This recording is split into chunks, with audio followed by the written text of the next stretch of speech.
बिस्मिल्लाहिर्रहमानिर्रहीम। Dear students, आज के लेक्चर में हम लोग हीट कैपेसिटी पढ़ेंगे। पहले भी हम हीट कैपेसिटी को डिफाइन किया, स्पेसिफिक हीट को डिफाइन किया और मोलर स्पेसिफिक हीट को डिफाइन किया। बेटा हमने मोलर स्पेसिफिक हीट को लिखा, molar specific heat of of any solid can be written as the amount of heat energy required to raise the temperature of the substance of 1 mole, इसमें amount 1 mole होता है, to 1 K. We can write this as C is equal to delta Q over N delta T.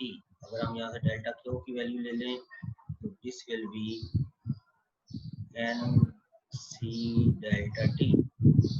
ये amount of heat energy जो आपने दी, जितना temperature बढ़ाना है वो पुट करते हैं तो अमाउंट ऑफ हीट एनर्जी की वैल्यू मिल जाएगी। अगर आपको सी का पता हो, मोलर स्पेसिफिक हीट कैपेसिटी या मोलर स्पेसिफिक हीट का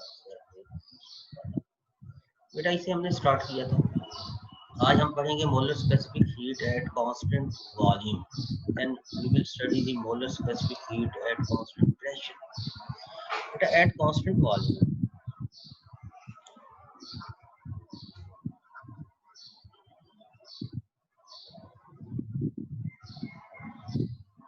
we all know that जो भी हम हीट एनर्जी सिस्टम को प्रोवाइड करेंगे, सारी की सारी हीट एनर्जी सिस्टम की इंटरनल एनर्जी को कन्वर्ट करने में इस्तेमाल हो जाएगी। Supplied heat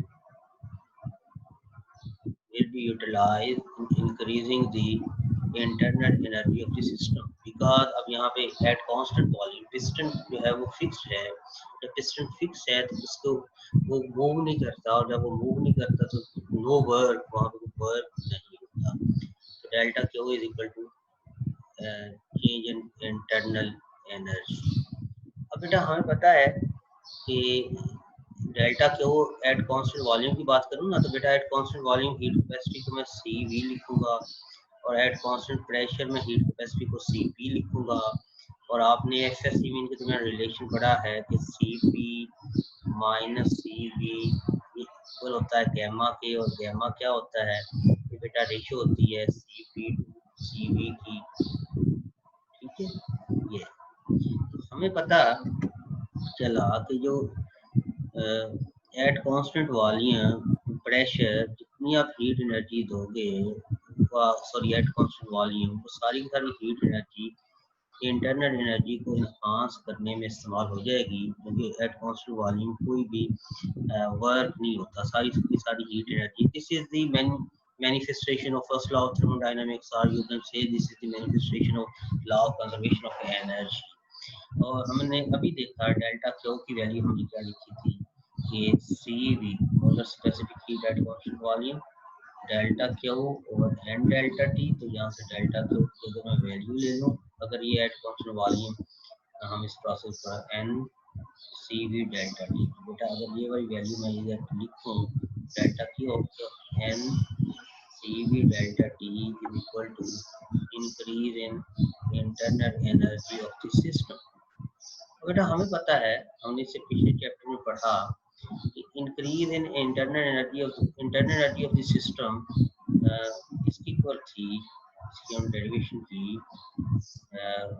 3 for diatomic gases will be 3/2 n RT for monatomic, for diatomic it will be 5/2 nRT, for polyatomic it will be 6/2 जो कि 3 इक्वल होगा nRT. This is for monoatomic gas.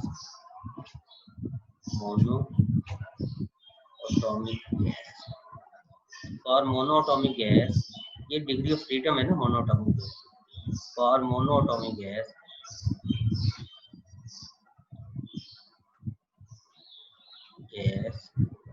internal energy is given by 3/2 nRT. अगर बेटा हमें पता चला कि अब इंटरनल एनर्जी सिर्फ चेंज हो सकती है टेम्परेचर के चेंज होने से, अगर टेम्परेचर में डेल्टा आएगा तो इंटरनल एनर्जी के साथ भी डेल्टा आएगा। Delta change internal energy is equal to 3/2 NR delta T. अगर ये वाली वैल्यू बेटा इसमें इक्वेशन नंबर 1 में इंसर्ट करूँ, मेरे पास इक्वेशन नंबर 1 आएगी N C V delta T is equal to change in internal energy और किसकी पर फॉर मोनोटॉमिक है 3/2 NR डेल्टा टी। बेटा ये एन इस एन से कैंसिल हो गया, डेल्टा टी भी कैंसिल हो गया, तो सी वी की वैल्यू आई फॉर मोनोटॉमिक है 3/2। अब आर की वैल्यू आप यहाँ पुट करके इसकी वैल्यू निकाल सकते for monoatomic gas. Similarly for diatomic gas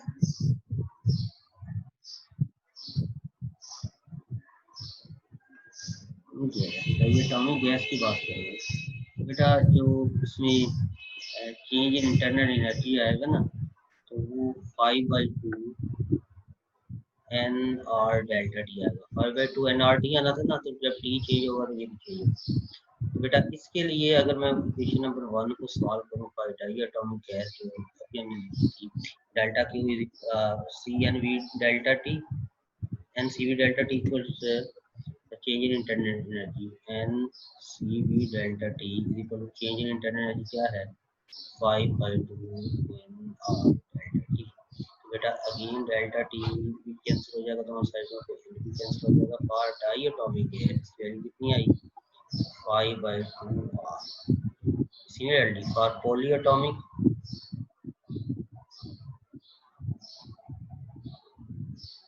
degree of freedom 6 होती है एट नॉर्मल टेम्परेचर। तो बेटा हम उसके लिए जो उसके चेंज इन इंटरनल एनर्जी की वैल्यू है वो हम लिखते हैं 6 है ना, तो ये आएगा 6/2 NR डेल्टा टी। इसे मैं सिंपली लिख सकता हूँ 3 NR डेल्टा टी। बेटा अब अगर ये वाली वैल्यू इक्वेशन नंबर 1 में पुट करूँ पॉलीएटॉमिक के लिए, मेरे पास वैल्यू आएगी N C V delta T. देखो चेंज इन इंटरनल एनर्जी क्या है 3 NR डेल्टा टी। बेटा ये एन एन से कैंसर और डेल्टा टी से कैंसर, और सी वी की वैल्यू क्या आ गई 3R। बेटा these are the values of specific heat capacity या molar specific heat at constant volume. तो बेटा आप इधर देख सकते हैं आपके वॉल्यूम की बुक पे ये बड़ा आर्टिकल गिवन है, इसे आप यहाँ से भी देख सकते हैं। तो बेटा वैल्यू इसमें सी वी की निकाली, सी वी 3R सी वी की वैल्यू मोनोटॉमिक के लिए निकली 3/2 R, जो कि इक्वल होगी 1.5 जूल पर मोल पर के। और डायटोमिक के लिए 5/2 R निकली, और बेटा पॉलीएटॉमिक के लिए इट्स वैल्यू 3R। ये वैल्यूज आपने याद करनी। ये बेटा मोलर स्पेसिफिक हीट था एट कांस्टेंट वॉल्यूम। अगर हम एट कांस्टेंट प्रेशर की बात करें, molar specific heat at constant pressure, तो अगर हम इसकी बात करें, जस्ट अ मिनट, इसकी बात करें तो बेटा हमें पता है कि सी वी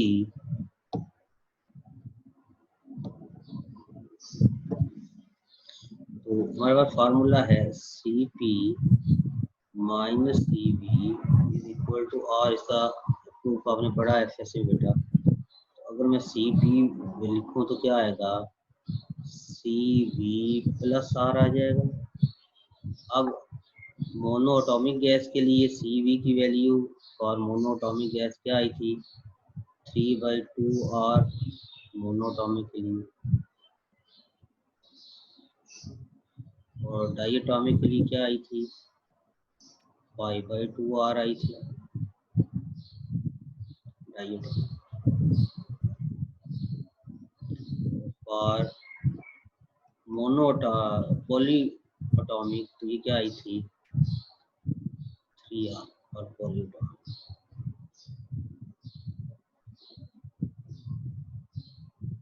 बेटा इन तमाम वैल्यूज को यहाँ पुट करूँ तो मैं सी पी की कोरिस्पॉन्डिंग वैल्यू ले सकता हूँ। मोनोएटॉमिक के लिए क्या आएगी it will be Cp is equal to Cv कितना मोनोटॉमिक के लिए 3/2 R plus R, it will be 5/2। इसी तरह अगर मैं लिखना चाहूँ फॉर यहाँ पे हम बात करें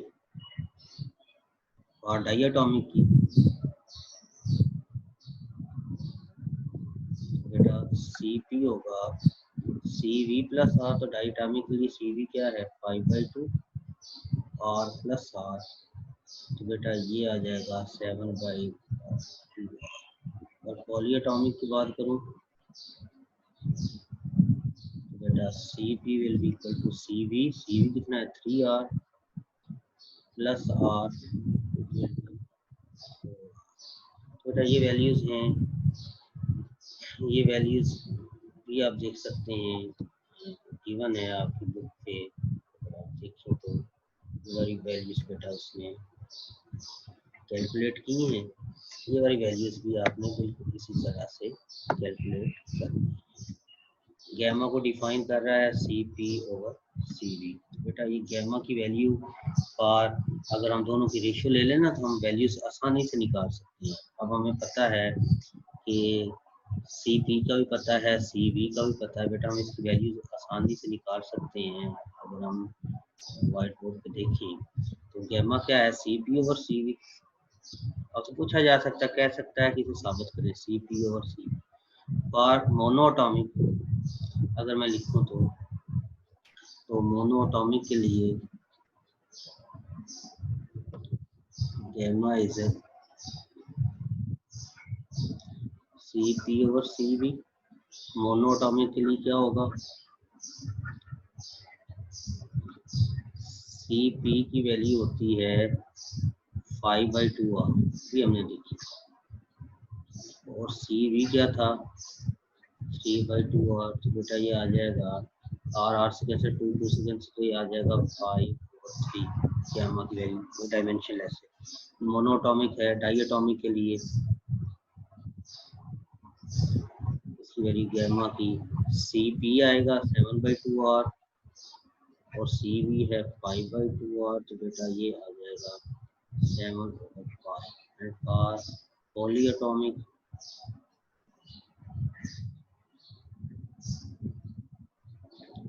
गैमा क्या है Cp4R और Cv क्या है 3R, और क्या वैल्यू आ गई 4/3। बेटा ये वाली वैल्यू भी आपकी बुक में कैलकुलेट की हुई है, आप इन वैल्यूज को भी यहाँ से देख सकते हैं। ये वाली वैल्यूज यहाँ पे मौजूद है, ये वाली वैल्यूज बेटा इसे आपने प्रिपेयर करना है। This is very important article. इसके बाद बेटा हमारा जो नेक्स्ट आर्टिकल है इसे आपने इतना ही प्रिपेयर करना है जितना मैं आपको बता दिया। इसके बाद है first law of thermodynamics.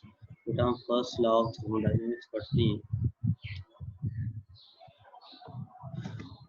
First law of thermodynamics हमें क्या कहता है, इससे पहले आपने एक फर्स्ट लॉ ऑफ थर्मोडायनेमिक्स की स्टेटमेंट पढ़ी थी एफएससी में, मैं वो लिखता हूँ ताकि आपको आसानी से याद हो।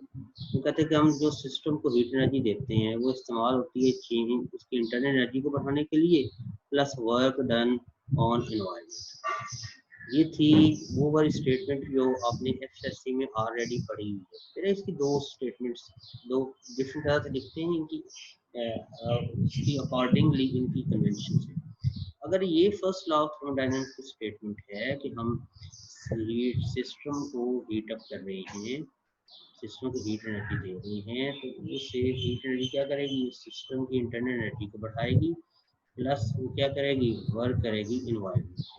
इसे हम ऐसे भी लिख सकते हैं D Q, change in internal energy को डी इंटरनल भी हम कह सकते हैं प्लस वर्क। बेटा अगर हम ये स्टेटमेंट लिखें तो according to this statement work done by system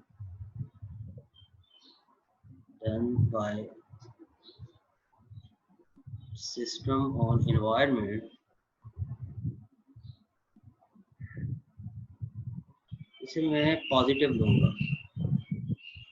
इससे मुराद ये है कि फाइनल वॉल्यूम ज्यादा हो इनिशियल वॉल्यूम से। लेकिन ये इस स्टेटमेंट की बात कर रहा हूँ, जो हमने इधर पढ़नी इसकी बात नहीं कर रहा। वर्क डन ऑन सिस्टम,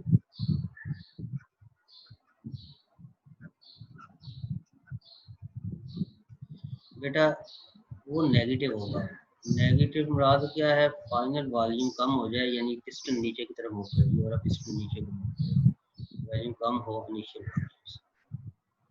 बेटा ये थी ये वाली स्टेटमेंट। इसी के इक्विवेलेंट हम एक और स्टेटमेंट भी पढ़ते हैं जो आप इस बुक में पढ़ेंगे, वो क्या है वो देखिए।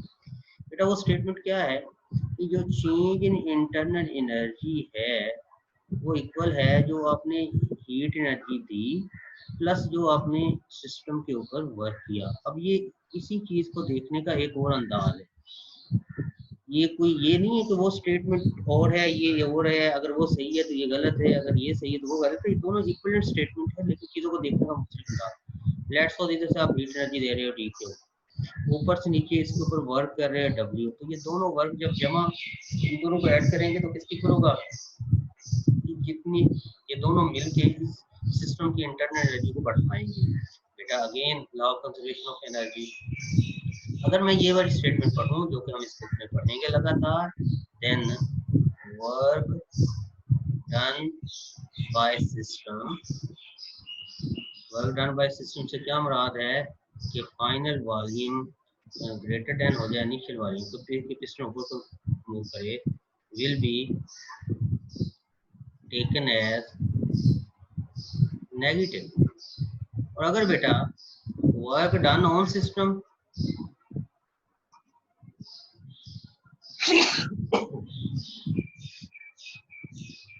हरकत समझ करे मुझे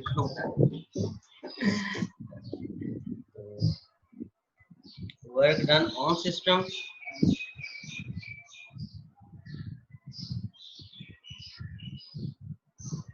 मींस VI लेस देन हो जाए VF से, मींस पिस्टन नीचे को मूव करे, विल बी टेकन एज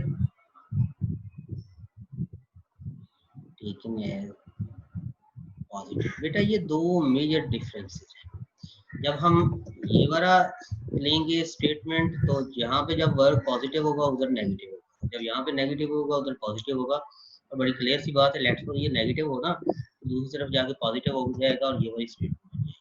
तो अक्सर हमारे बच्चे और स्पेशली FSC में बच्चे कंफ्यूज हो जाते हैं, कहते हैं कि सर हम केमिस्ट्री में पढ़ते हैं कि work done by system negative है, work done on system positive, और हम फिजिक्स में FSC की बात कर रहा हूँ पढ़ते हैं कि work done by system positive है, work done on system negative. तो बेटा इन दोनों में कोई प्रॉब्लम नहीं है, जस्ट इनमें एक ही प्रॉब्लम है और वो प्रॉब्लम है इनका दोनों की डिफरेंट स्टेटमेंट्स को यूज करना। बेटा ये था आज का हमारा लेक्चर, तो खुश रहें। आज क्योंकि मैंने कहीं पे जाना था इसलिए मैंने आपका लेक्चर पहले रिकॉर्ड कर लिया, तो इंशाल्लाह इसे आप पढ़ें। कल हम पढ़ेंगे application of first law of thermodynamics. ठीक है बेटा, टेक केयर, अल्लाह हाफिज़।